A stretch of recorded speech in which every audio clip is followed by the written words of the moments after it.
of the United States, Mr. J.D. Vance, who was here last year as senator, and we are very happy that he has come back to Munich, and we are very much looking forward to his speech. Please welcome Vice President J.D. Vance.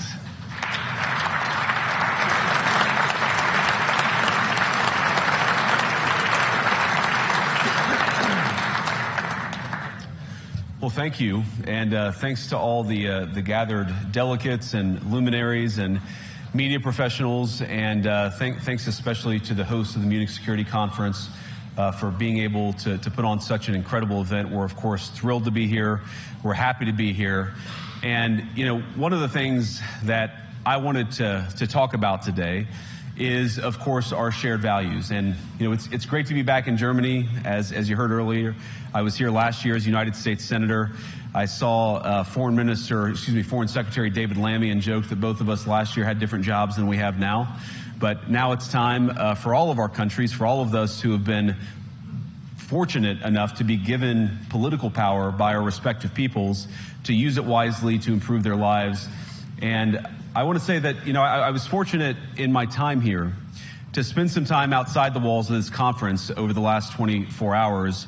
And I've been so impressed by the hospitality of the people, even as, of course, as they're reeling from yesterday's horrendous attack.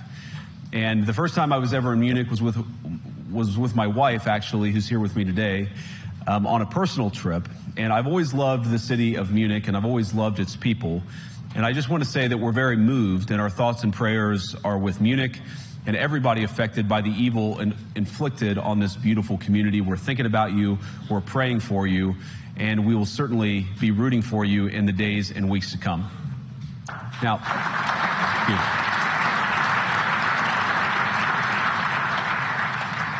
I hope that's not the last bit of applause that I get, but we gather at this conference, of course, to discuss security, and normally we mean threats to our external security. I see many great military leaders gathered here today.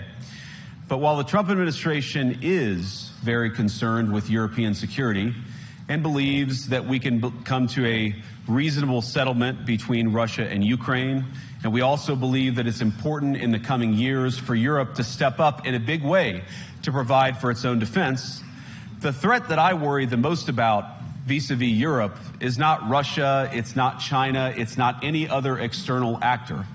And what I worry about is the threat from within, the retreat of Europe from some of its most fundamental values, values shared with the United States of America.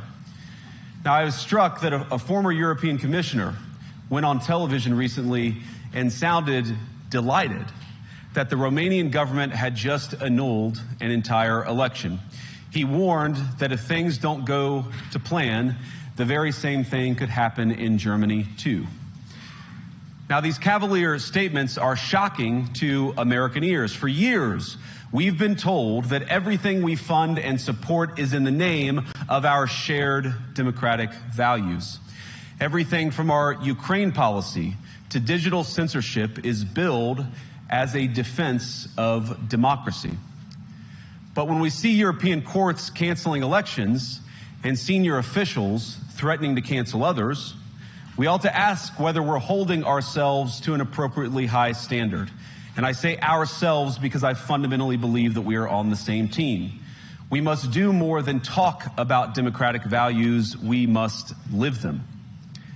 Now, within living memory of many of you in this room, the Cold War positioned defenders of democracy against much more tyrannical forces on this continent.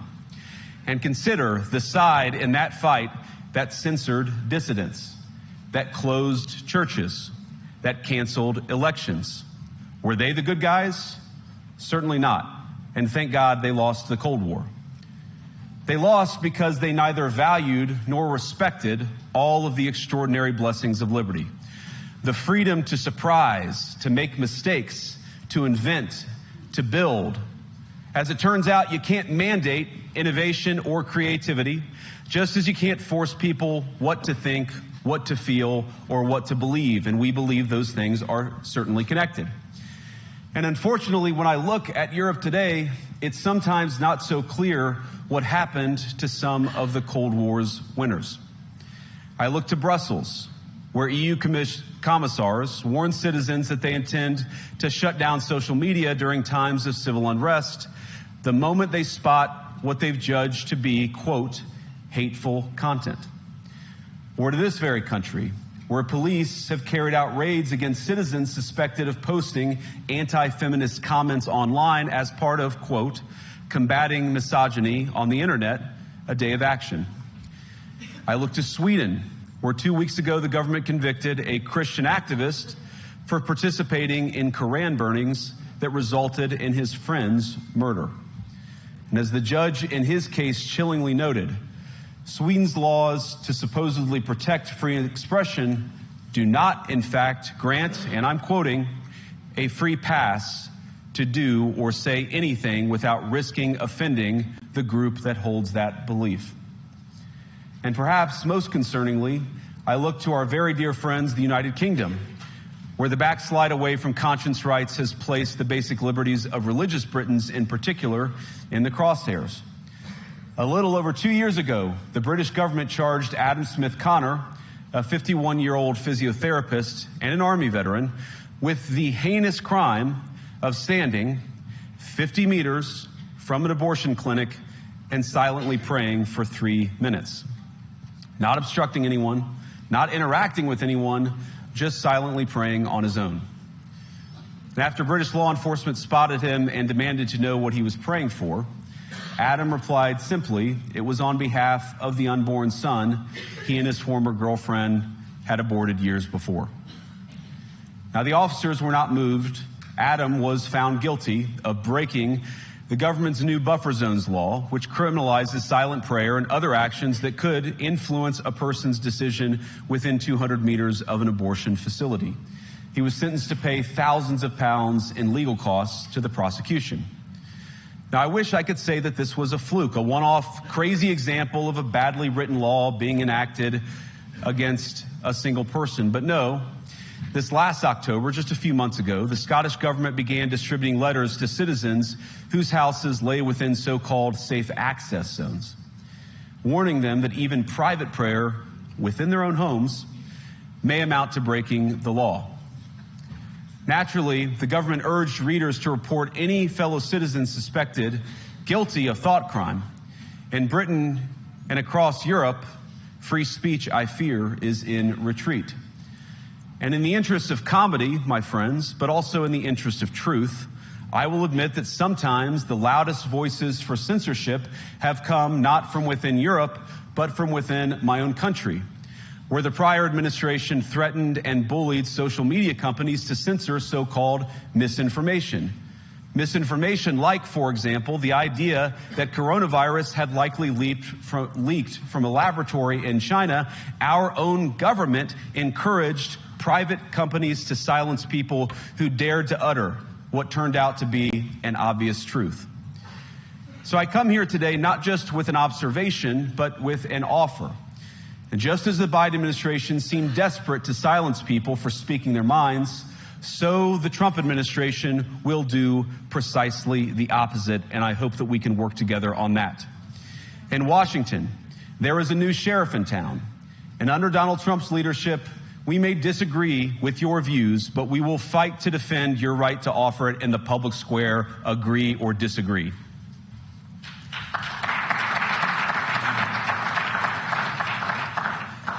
Now, we're at the point, of course, that the situation has gotten so bad that this December, Romania straight up canceled the results of a presidential election based on the flimsy suspicions of an intelligence agency and enormous pressure from its continental neighbors. Now, as I understand it, the argument was that Russian disinformation had infected the Romanian elections. But I'd ask my European friends to have some perspective. You can believe it's wrong for Russia to buy social media advertisements to influence your elections. We certainly do. You can condemn it on the world stage even. But if your democracy can be destroyed with a few $100,000 of digital advertising from a foreign country, then it wasn't very strong to begin with. Now, the good news is that I happen to think your democracies are substantially less brittle than many people apparently fear. And I really do believe that allowing our citizens to speak their mind will make them stronger still. Which, of course, brings us back to Munich, where the organizers of this very conference have banned lawmakers representing populist parties on both the left and the right from participating in these conversations. Now, again, we don't have to agree with everything or anything that people say. But when people represent, when political leaders represent an important constituency, it is incumbent upon us to at least participate in dialogue with them. Now, to many of us on the other side of the Atlantic, it looks more and more like old entrenched interests hiding behind ugly Soviet-era words like misinformation and disinformation, who simply don't like the idea that somebody with an alternative viewpoint might express a different opinion or, God forbid, vote a different way or, even worse, win an election. Now, this is a security conference, and I'm sure you all came here prepared to talk about how exactly you intend to increase defense spending over the next few years in line with some new target. And that's great, because as President Trump has made abundantly clear, he believes that our European friends must play a bigger role in the future of this continent. We don't think, you hear this term, burden sharing, but we think it's an important part of being in a shared alliance together that the Europeans step up while America focuses on areas of the world that are in great danger. But let me also ask you, how will you even begin to think through the kinds of budgeting questions if we don't know what it is that we are defending in the first place? I've heard a lot already in my conversations, and I've had many, many great conversations with many people gathered here in this room. I've heard a lot about what you need to defend yourselves from, and of course that's important. But what has seemed a little bit less clear to me, and certainly I think to many of the citizens of Europe, is what exactly it is that you're defending yourselves for. What is the positive vision that animates this shared security compact that we all believe is so important? And I believe deeply that there is no security if you are afraid of the voices, the opinions, and the conscience that guide your very own people. Europe faces many challenges, but the crisis this continent faces right now, the crisis I believe we all face together, is one of our own making. If you're running in fear of your own voters, there is nothing America can do for you. Nor, for that matter, is there anything that you can do for the American people who elected me and elected President Trump. You need democratic mandates to accomplish anything of value in the coming years. Have we learned nothing that thin mandates produce unstable results? But there is so much of value that can be accomplished with the kind of democratic mandate that I think will come from being more responsive to the voices of your citizens. If you're going to enjoy competitive economies, if you're going to enjoy affordable energy and secure supply chains, then you need mandates to govern, because you have to make difficult choices to enjoy all of these things. And of course, we know that very well in America. You cannot win a democratic mandate by censoring your opponents or putting them in jail, whether that's the leader of the opposition, a humble Christian praying in her own home, or a journalist trying to report the news. Nor can you win one by disregarding your basic electorate on questions like who gets to be a part of our shared society. And of all the pressing challenges that the nations represented here face, I believe there is nothing more urgent than mass migration. Today, almost 1 in 5 people living in this country moved here from abroad. That is, of course, an all-time high. It's a similar number, by the way, in the United States, also an all-time high. The number of immigrants who entered the EU from non-EU countries doubled between 2021 and 2022 alone, and of course it's gotten much higher since. And we know this situation, it didn't materialize in a vacuum. It's the result of a series of conscious decisions made by politicians all over the continent and others across the world over the span of a decade. We saw the horrors wrought by these decisions yesterday in this very city. And of course, I can't bring it up again without thinking about the terrible victims who had a beautiful winter day in Munich ruined. Our thoughts and prayers are with them and will remain with them. But why did this happen in the first place? It's a terrible story, but it's one we've heard way too many times in Europe and unfortunately too many times in the United States as well. An asylum seeker, often a young man in his mid-20s, already known to police, rams a car into a crowd and shatters a community. How many times must we suffer these appalling setbacks before we change course and take our shared civilization in a new direction? No voter on this continent went to the ballot box to open the floodgates to millions of unvetted immigrants. But you know what they did vote for? In England, they voted for Brexit, and agree or disagree, they voted for it. And more all over Europe, they're voting for political leaders who promise to put an end to out-of-control migration. Now, I happen to agree with a lot of these concerns, but you don't have to agree with me. I just think that people care about their homes, they care about their dreams, they care about their safety and their capacity to provide for themselves and their children. And they're smart. I think this is one of the most important things I've learned in my brief time in politics. Contrary to what you might hear a couple mountains over in Davos, the citizens of all of our nations don't generally think of themselves as educated animals or as interchangeable cogs of a global economy. And it's hardly surprising that they don't want to be shuffled about or relentlessly ignored by their leaders. And it is the business of democracy to adjudicate these big questions at the ballot box. I believe that dismissing people, dismissing their concerns, or worse yet, shutting down media, shutting down elections, or shutting people out of the political process protects nothing. In fact, it is the most surefire way to destroy democracy. And speaking up and expressing opinions isn't election interference. Even when people express views outside your own country, and even when those people are very influential. And trust me, I say this with all humor, if American democracy can survive 10 years of Greta Thunberg scolding, you guys can survive a few months of Elon Musk. But what no democracy, American, German, or European, will survive is telling millions of voters that their thoughts and concerns, their aspirations, their pleas for relief are invalid or unworthy of even being considered. Democracy rests on the sacred principle that the voice of the people matters.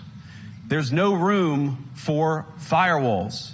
You either uphold the principle or you don't. Europeans, the people, have a voice. European leaders have a choice. And my strong belief is that we do not need to be afraid of the future. You can embrace what your people tell you, even when it's surprising, even when you don't agree. And if you do so, you can face the future with certainty and with confidence, knowing that the nation stands behind each of you.